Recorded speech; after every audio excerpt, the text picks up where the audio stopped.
The 10th principle of project management is called risk optimization. It focuses on risk management. We've already learned about risk management, so this part will be easy to understand. We need to continually assess risk sources, including opportunities and threats. Risk sources refer to risks that aren't yet controlled. We need to keep evaluating, because some things once thought unimportant or not very significant may suddenly become crucial. That's why we keep assessing what's the purpose. To maximize positive impacts. That is, to ensure opportunities have the best possible effect and to minimize negative impacts on the project, reducing adverse effects as much as possible. So throughout the project, risks for individual tasks and overall project risks can potentially impact the project. So we need to understand what risk means. Risk is an uncertain event or condition that, if occurs, affects the project, including positive impacts, which we call opportunities, and negative impacts called threats. In real life, threats are more common, opportunities are rarer, but their impact can be significant. Let me give you a simple example. In the summer of 2023, an ice cream incident at a BMW dealership. A small ice cream related event caused BMW company to lose market value of $18 billion. That's a huge impact, right?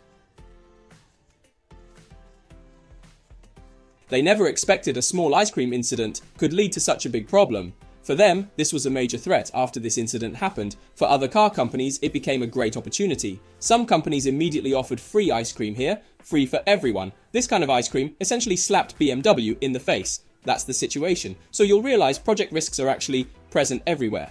This uncertainty is why we say respect clients, respect rules, respect society. There's one more thing. Organizational risk attitude. Preferences and thresholds also affect risk response methods when we need to address risks and take measures. It relates to many factors. Let's say risk preference, you are chasing high risk, high return. Then when you encounter some risks, we will say that the more difficult the wind, the heavier the rain, the more expensive it is. But there are also some people, he may be the risk averse type. He felt that keeping the principle was the most important, the most critical and important. There is also the size of the risk threshold. If you set this threshold particularly large, you allow this deviation to be particularly large, there is a possibility of carelessness. The steps are too big, easy to pull eggs. This is a very troublesome thing. Therefore, he needs to be based on the company's own capabilities. Then deal with this level of correspondence. Every aspect comes and goes. How do we define these risk thresholds? We go to how to deal with these risks. And when the risk is right, there are these points that need to be considered. First of all, the first one, he said, it matched the importance of risk. That is, if it is not so important in itself, theoretically you shouldn't put it in an important place. Generally, only those that have a relatively high probability of occurrence are relatively high. And the impact is also relatively large. We will put it in front. Some risks, its impact is extremely harsh, though it is extremely bad, but its probability is 0.000000000000001. In fact, it will not be placed in an important position. So its importance, it is a comprehensive consideration of the two dimensions of probability and impact. The second one, our risk should be measured, it should be cost effective. What do you mean? You go to deal with the risks. If you say that you have to pay so much, but after dealing with the risks, the loss it causes is so much, then you are actually more than worth the loss. So we have to have an input-output ratio. It is necessary to comprehensively consider costs and benefits. Article 3 says that risk should be measured. It should be in the project environment, in the cutting, actual. That definitely is. We adapt to the times, Ying Di Yi, and it has to reach a consensus with the relevant parties. We handle it this way. It should be recognized and agreed by everyone. The last one. There is a responsible person to bear.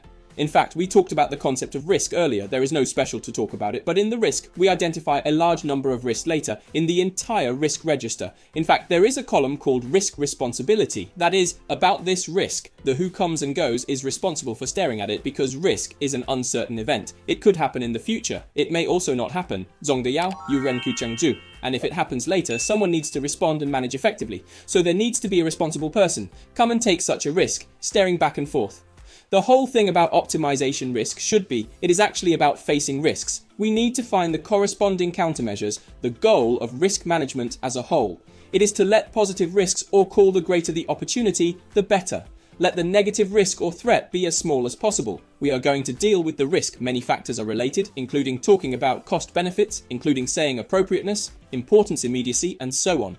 These things need to be considered and is in the context of the moment to do the right risk in a realistic way. How to deal with it. It should be some kind of consensus with everyone. There is a dedicated risk responsible person. This is Article 10 on the principle of correlation. It is called optimizing risk correspondence.